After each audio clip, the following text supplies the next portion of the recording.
The consolidating unprecedented becoming a worse in the $465 billion. That's how much richer Elon Musk, Jeff Bezos, and the world's richest men got in the last 4 years, according to a new report from the UK-based charity organization Oxfam. That amounts to $14 million per hour. Oxfam says, on the other hand, nearly 5 billion people are poorer than they were 4 years ago. Of all the reasons we've listed for the American empire's decline, it could be argued that the thing underlining them all is pervasive income inequality. While U.S. citizens have long reported feeling disillusioned with the ever-growing gap between rich and poor, the frustration is seemingly coming to a head in 2025. According to a Gallup survey, 40% of upper-income households say price increases are causing financial hardship. Compare that to 74% of low-income households. When it comes to closing the gap, many Americans are on board for change. Polling from Pew Research revealing 66% of Americans who believe there is too much economic inequality think the federal government should step in to help. In fact, the economy was once perhaps the most pressing issue of the 2024 election and a key factor in President Trump's re-election. The uneven distribution of wealth has left Americans feeling increasingly hopeless about their country's future, a sign that the U.S.'s grip on being the only world superpower may be slipping. To bring our analysis to this point, I have produced a 6-part video series on the US-China trade war. Please see links below.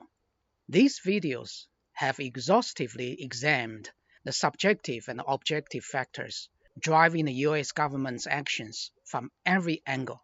Should any undisclosed factors remain, I deem them either insignificant or too delicate to state explicitly, requiring you to read between my lines, even decipher meanings from my guarded utterance, so we may preserve this dialogue.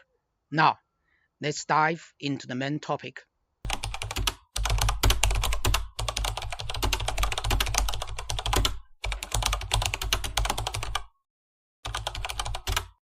Athens' Megarian decree 432 BC barred Megarian ships from Aegean ports to cripple Sparta's alliance economy, igniting the Peloponnesian War. Yet, it backfired catastrophically. Megara's collapse drove it into Sparta's arms, and Athens ultimately fell to its rival. The war ravaged Greece. 1 out of every 4 adult males perished. Farmlands lay abandoned, and trade networks disintegrated. In a tragic irony, Macedonians seized the opportunity. Philip II conquered Greece by 338 BC. Rome's stranglehold on Carthage, 3rd century BC, by monopolizing western Mediterranean grain routes. Rome aimed to suffocate its rivals' war capacity. After 3 Punic Wars, Carthage was annihilated, but victory hollowed Rome. In 2 respects. First is the economic ruin. 6 emergency war taxes destroyed the smallholder farming backbone. Next is the institutional corruption. Warlord politics emerged. Post-war recovery relied on Carthaginian-style plantation slavery. Then there is a paradox of victory. Inheriting Carthage's commercial mantle, Rome succumbed to the same trade atrophy it had vanquished. Arnold Toynbee's warning: civilizations targeting competitors for destruction rather than assimilation inevitably lose their innovative DNA. Rome's fall to barbarians echoes Athens' fate. Logical, yet poetically just. The trade wars during the era of imperial hegemony primarily employed price manipulation to achieve colonial monopolies.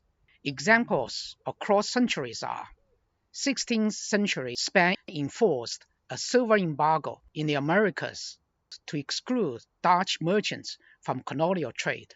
17th century Netherlands weaponized the Navigation Acts against the British transit trade by seizing English merchant vessels and imposing exorbitant transit duties. 18th century Britain enacted the Navigation Acts to blockade North American colonies, mandating colonial raw materials be sold exclusively to Britain. Then again, 19th century Britain launched the Opium Wars to dismantle China-Qing dynasty's trade barriers, forcibly imposing free trade through military aggression. The focus of trade conflicts shifted only after the Industrial Revolution from raw resource competition to controlling market access rights. Entering into the 20th century, the sudden rise of the United States has made it a historic representative of Western trade warfare in a new era. It not only inherited the entrenched mindset of past trade wars, but also updated modern trade war tactics in step with the times, expanding the geographic scope of such conflicts.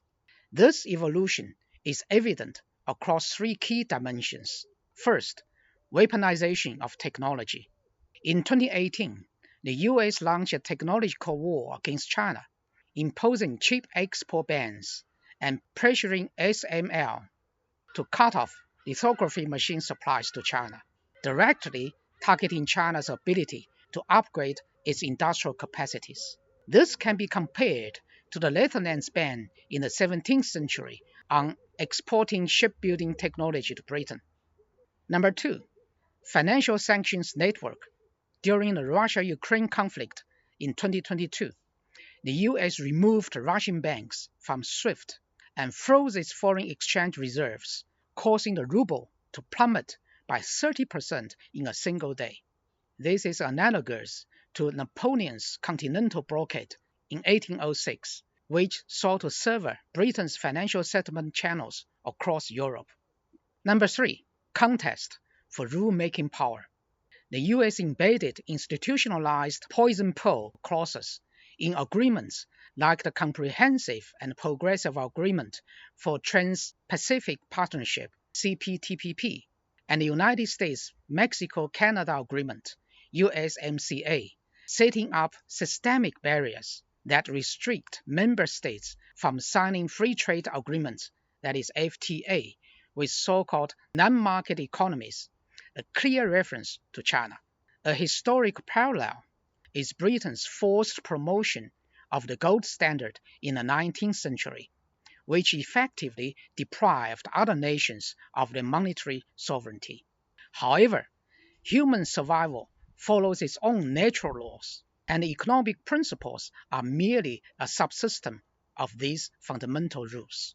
The United States' aforementioned actions go against the natural laws of human development, so it is only natural they have backfired. For example, the direct consequences of the US-led technological confrontation with China has been to force China to increase its investment in basic scientific research.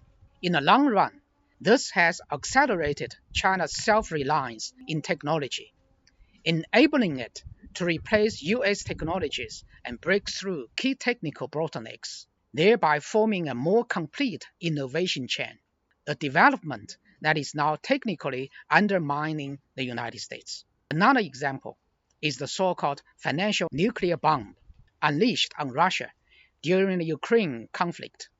Rather than collapsing the Russian economy, these sanctions pushed Russia to exit the SWIFT system and, based on its abundant natural resources, establish a more independent economic sovereignty. During the same period, Russia's economic growth rate significantly outperformed that of America's major European allies. As for the so-called poison pill clauses, they have not achieved the desired effect envisioned by the United States. According to data from the Peterson Institute, after the USMCA took effect, the number of new China-related FTAs signed in North America dropped to zero between 2019 and 2023. However, in 2023, Mexico's imports from China surged by 35%, particularly in sectors such as automotive parts and photovoltaic components. Within the CPTPP, Vietnam still remains heavily dependent on Chinese supplies. China-Vietnam trade volume reached US $230 billion in 2023. while Malaysia has opted to rectify RCEP to offset the constraints imposed by the CPTPP and reduce its compliance costs. The UK pledged to honor the spirit of the poison pill when it joined the CPTPP in 2023, but has clearly rejected decoupling from China. Although the China-EU Comprehensive Agreement on Investment (CAI) remains frozen, the German chemical giant BASF continues to advance its 10 billion euros integrated chemical complex in Zhejiang, China. Similarly, among the member countries, Japan's Toyota BYD joint venture electrical vehicle BZ3 uses BYD's blade battery, signaling deep technological integration between China and Japan. This kind of industrial interdependence significantly weakens the willingness of those countries to decouple from China. History offers sobering lessons. 17th century Britain's Navigation Acts failed to dismantle Dutch trade networks. Ming-Qing China's maritime bans break technological obsolescence. Zheng He's fleet superiority vanished under isolation, paving the way for Western canon supremacy 2 centuries later. In the 1930 Smoot-Hawley Tariff Act shrunk global trade by 66%, deepening the Great Depression in the US, according to Peterson Institute. 2018 to 2019, Sino-US tariffs cost American consumers $127 billion annually, according to New York Federal Reserve. Modern poison pill clauses are ultimately institutional defenses of waning hegemony.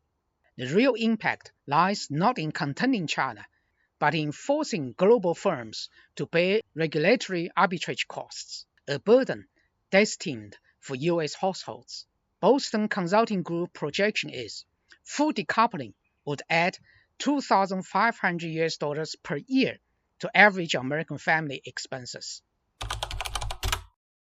Before answering this question, I must assume US and Western elites are rational enough to grasp the fundamental paradox described earlier.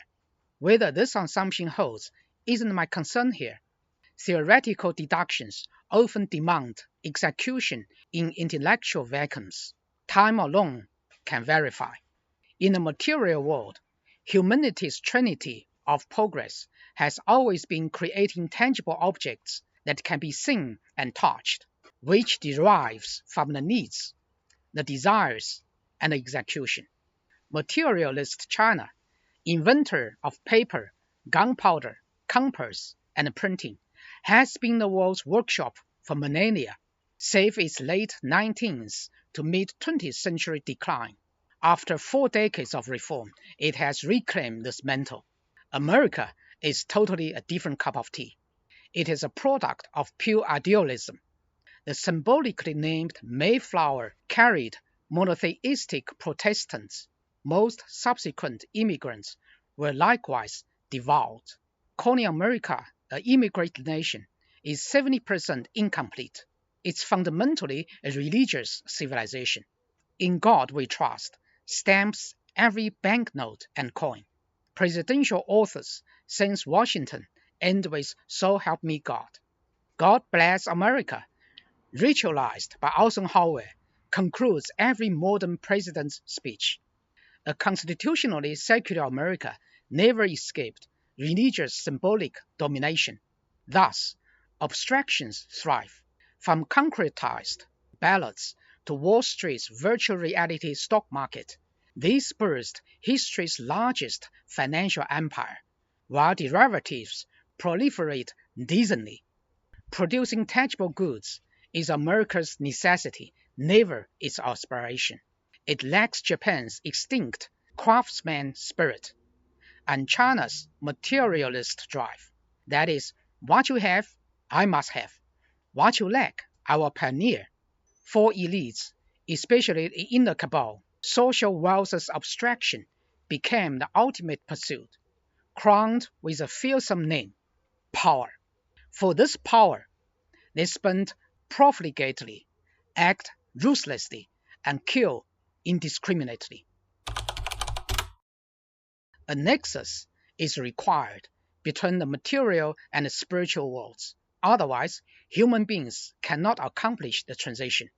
Power cannot be completely monopolized in the material world because tangible and concrete things require time to produce and space to store. As a result, throughout China's dynastic history, emperors ultimately perished in their endless pursuit of possessing or lacking these very material things. When they had too much, the people rebelled and overthrew their rule. When they had too little, they were unable to maintain control over their empire. Thus, how to master the art of balancing possession and non-possession has long preoccupied China's elite class, a challenge they have pondered deeply, even while remaining endlessly fascinated by it. This understanding of the material world has therefore become deeply rooted in Chinese society. Meanwhile, America's proud slogan, "The land of the free and home of the brave," is seen by most Chinese people as a meaningless joke with little reverence to their reality. Don't cite me those Chinese American worshippers. Those who fled or dream of fleeing are statistically negligible. Millennia of agrarian culture flow in Chinese blood. On this, I agree with Vice President Vance calling Chinese peasants and take pride in it. Farmers are Earth's most grounded people. They don't waste energy chasing false idols like gold trinkets or stocks, because they know trinkets and stocks mean nothing when crisis strikes, while a single steam bun can save a living soul. So, what do Americans, or rather American elites, really want from China? In short, capital and an open financial market. To put it bluntly in everyday language, give me your money. Now, American elites are not exactly poor. In fact, they already have so much wealth that their descendants could live comfortably for generations without ever working again. And yet, they still choose to go after China, because the Chinese people are now the second wealthiest group on the planet. And more importantly, their money is more real, more valuable, and more useful in terms of actual exchange. And that, to the American elites, is a problem. Because in peacetime, the Chinese money takes the shape of skyscrapers. In wartime, it becomes fighter jets and artillery. When you are hungry, it's steamed buns and dumplings. When you have leisure, it buys you tickets to see the world. This kind of life is what many ordinary Americans dream of, but can only long for, something just out of their reach. With this sense of frustration built up too long among the American public, it might eventually lead to rebellion. But American elites don't want to share their wealth or the power it brings with their own people. So instead, they need the Chinese peasants across the Pacific to behave, to stay obedient, to follow the rules. The Chinese must not show off in front of average Americans who can't even afford to eat without swiping a credit card. So what can the American elites do? It's obviously impossible to demand that the Chinese kneel down and hand over their money. The Chinese have already made it clear. China doesn't buy into their BS. And they've acted accordingly, especially during Trump's first round of tariff war. Trying to use force to directly attack and take it from the Chinese would be very risky. Even if they won, the cost might be unbearable. So they come up with another plan, the indirect route. Let the Chinese fully open up their financial markets and essentially hand over their financial sovereignty.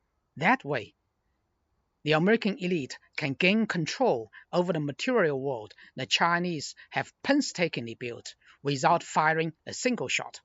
The benefits of this strategy are beyond killing two birds with one stone.